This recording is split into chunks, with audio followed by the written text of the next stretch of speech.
Hello everyone, my name is Michael. We're doing another video today. We're actually doing a video on this holster here. It's a high noon holster for the CZ75BD.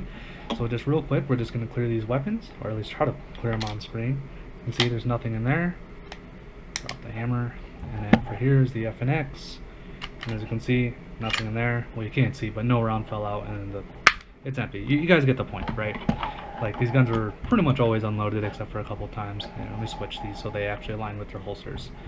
But yeah, so basically what I have here is I have two different holsters. I have a holster from High Noon, which is actually the holster we're going to talk about today.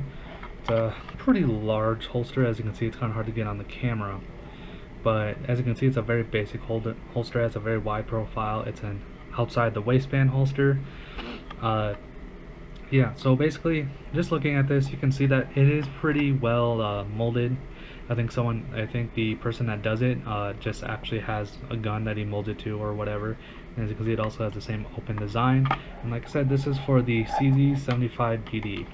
Now, I haven't worn it yet. I just got it in the mail and I just unboxed it and I've been playing with it.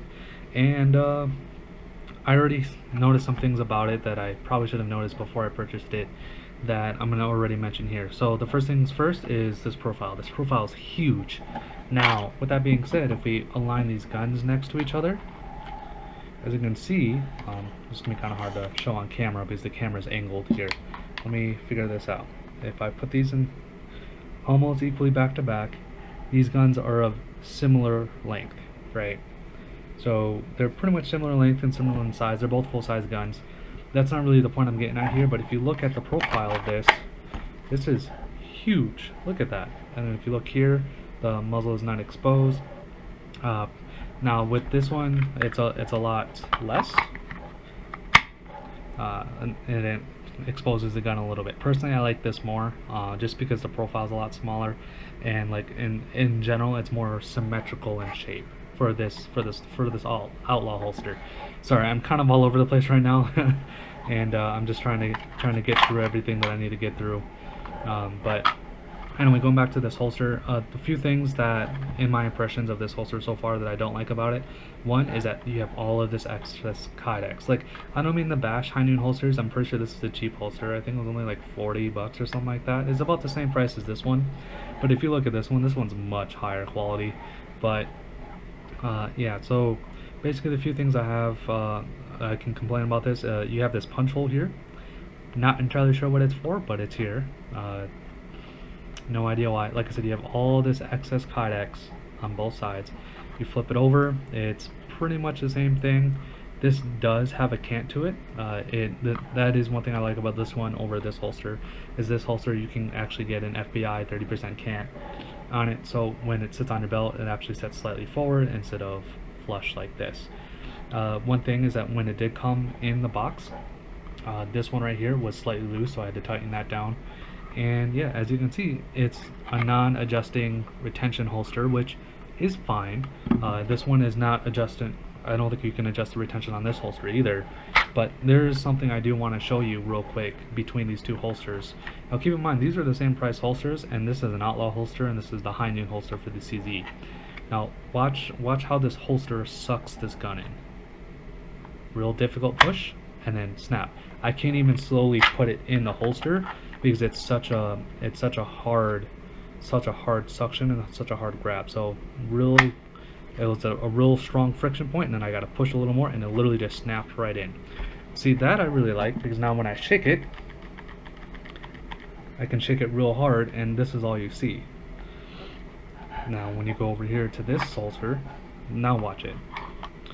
Go here, here's your point of friction, and a little bit. So as you can see, it's not as violent of an insertion for this holster, but now when I shake it, it falls right out.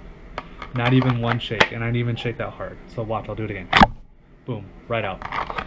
And that's my main complaint about this holster. Now, with that being said, what would you use this holster for? Well, for me, I'm using this holster when I walk the dog. That's all I'm using it for. I'm not, running or jumping or rolling or doing anything like that. Like, this is like me, I'm walking the dog, I'm casually walking around, like this is just here. But even then, for me, this retention personally is not okay. For some of you, you might like that. You might like the lighter retention, but for this one, like, I don't know. this one has really set a good standard for me when it comes to retention. Now, like I said, I know I'm kind of all over the place, and I don't mean to bash this holster company, because honest, they really don't have any competition, to be honest. High Noon Holsters does not have competition, at least in their price range, for CZ holsters. The only reason why I bought this holster is because this is one of the highly recommended CZ holster companies to buy for outside the waistband. Now, again, their options are fine, right? So you can pick your color, you can pick your CZ style, and then you can pick the forward cam. That's great and all, but this is a holster at the end of the day, and if your holster, after one shake and the gun comes out, you're not making a good holster. And like I said, these are non-adjustable from what I can tell. I have to use an Allen key, I can't even just use a screwdriver. So even if I can adjust the retention, what am I adjusting here? Like, these two pieces of Kydex are already pushed together. So like I said, I don't mean to bash High Noon holsters or anything like that. I just think that they're in a position where there's no one really competing with them, so they don't have this quality control.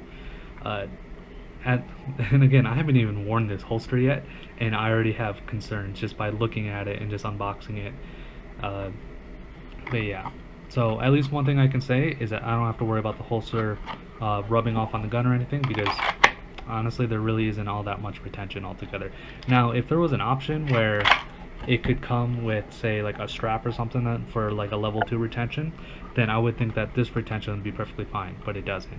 But as of right now, I don't even know if I would use the holster. I might use the holster just so I can do a 6-month review, and maybe I'll change my mind on some of these things.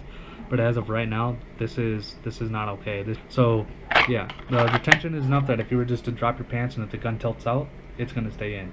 But any form of shaking, you give it one good hard shake and it comes right out. But yeah, I don't know what your use case scenario is. I'm sure for me, in my use case scenario of just walking my dog, this holster is just fine. But if you're trying to do anything else with it, I'm sorry, I can't recommend this holster. Like I said, if the company wants to reach out and maybe discuss certain things or anything like that, I'm more than happy to, and I'll make an update. I'll have a 6-month update on this holster and how I feel about it.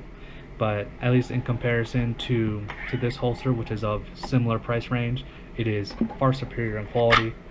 And as you can see, the retention is really good. But yeah, alright, well, that's pretty much all I got to say about that. Again, this is a High Noon holster for the CZ75 BD. Again, the main reason why I went with this holster company and not with this one is because this one was highly recommended for CZ pistols, and like I said, I am slightly disappointed. Anyway, if you guys have any questions, go ahead and leave a comment down below, and I'll see y'all in the next one. Peace. Thank you for watching the video. Go ahead and like and subscribe, and go ahead and share the video if you feel it's worth a share. Visit me on my Facebook page, and if you have any questions, leave a comment down below, or if you would like to send me a personal message, go ahead and visit my Facebook page and send me a message there, and don't forget to like that as well. Anyway, I'll see y'all in the next one. Also, if you want to know something that might interest you, just click on that video there on the bottom left. Go on, click it. Pretty please? Yeah? Alright. See you later.